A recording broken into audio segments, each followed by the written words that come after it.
The rain-slicked street reflected the neon glow of the bar across from the apartment building, its windows fogged with the breath of strangers.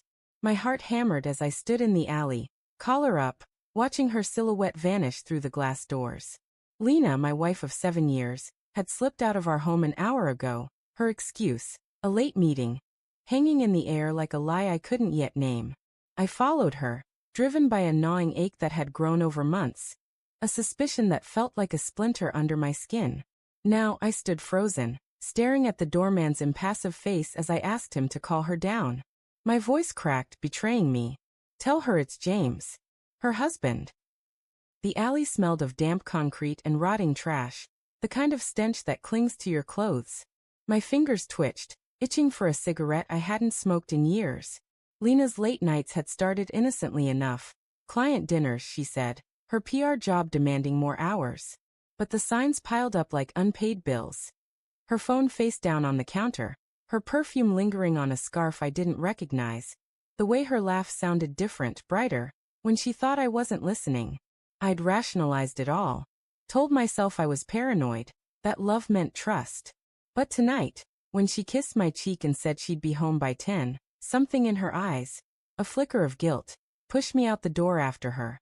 The doorman, a stocky man with a graying mustache, squinted at me through the drizzle. "Name again?" he asked, his tone flat, like he'd seen this scene before. I repeated it, my stomach twisting.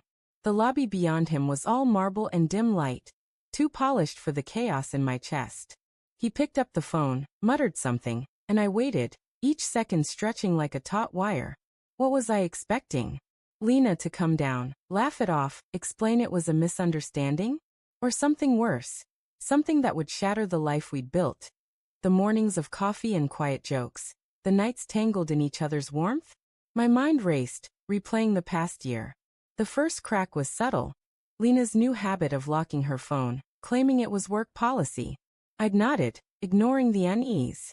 Then came the weekends she spent catching up at the office, her clothes carrying the faint scent of cologne, not mine. I'd asked once casually and she'd laughed, saying it was her boss's aftershave, too strong, wasn't it? I'd believed her because I wanted to, because doubting her felt like doubting myself. The doorman hung up. "She's coming down," he said, avoiding my eyes. My pulse surged, a mix of dread and vindication. I stepped back into the shadows, the rain soaking my hair, my shoes squeaking against the pavement. The door swung open, and there she was, Lena, her auburn hair catching the light, her coat unbuttoned, revealing a dress I'd never seen. Her face froze when she saw me, her eyes wide, lips parting as if to speak but finding no words. The silence between us was louder than the city's hum. "James," she said finally, her voice soft, almost pleading. "What are you doing here?" I wanted to scream, to demand answers, but my throat felt raw, like I'd swallowed glass. "I followed you," I said, the words blunt, heavy. "You said you had a meeting. This isn't your office." Her gaze darted to the side, then back to me. "It's not what you think," she said, stepping closer, her heels clicking on the wet sidewalk. "Can we talk about this at home?" No, my voice was sharper than I intended. "Who's up there, Lena? Tell me now." She flinched, her hands twisting the strap of her bag. "It's just a colleague. We were going over a campaign. I didn't want to worry you." "A campaign?" I repeated, the word tasting bitter. "At 10 at night. In an apartment building." My eyes burned. Not from the rain but from the truth I could feel closing in. "I'm not stupid, Lena." Her lips trembled, and for a moment, I saw the woman I married, vulnerable, human. The one who cried during old movies and held my hand through my father's funeral. But then her expression hardened, and she straightened. "You don't trust me," she said almost accusingly. "You never have." The words stung, twisting the knife of my own doubts. Had I pushed her away? Was my suspicion the real betrayal? I thought of the nights I'd lain awake, wondering if I was enough for her, if my steady job, my quiet love, could match the spark she craved. But then I remembered the scarf, the cologne, the locked phone.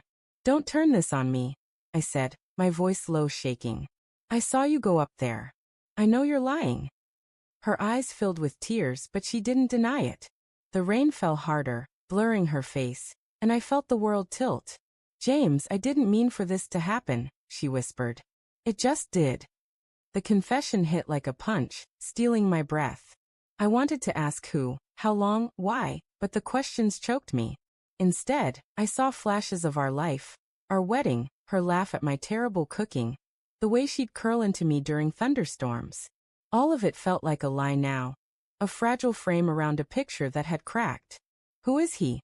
I managed, my voice barely audible. She hesitated, then said, It's Mark. From work. Her voice broke. It wasn't planned. It was a mistake. Mark. Her boss. The one with the too strong aftershave. I pictured his smug grin at the company party, his hand lingering on her arm. My fists clenched, but the anger was drowned by something heavier, grief. A mistake, I said, almost laughing. You've been lying to me for months. That's not a mistake. That's a choice. Lena reached for me, but I stepped back, the distance between us a chasm. I still love you, she said, her voice desperate. I never wanted to hurt you. Then why?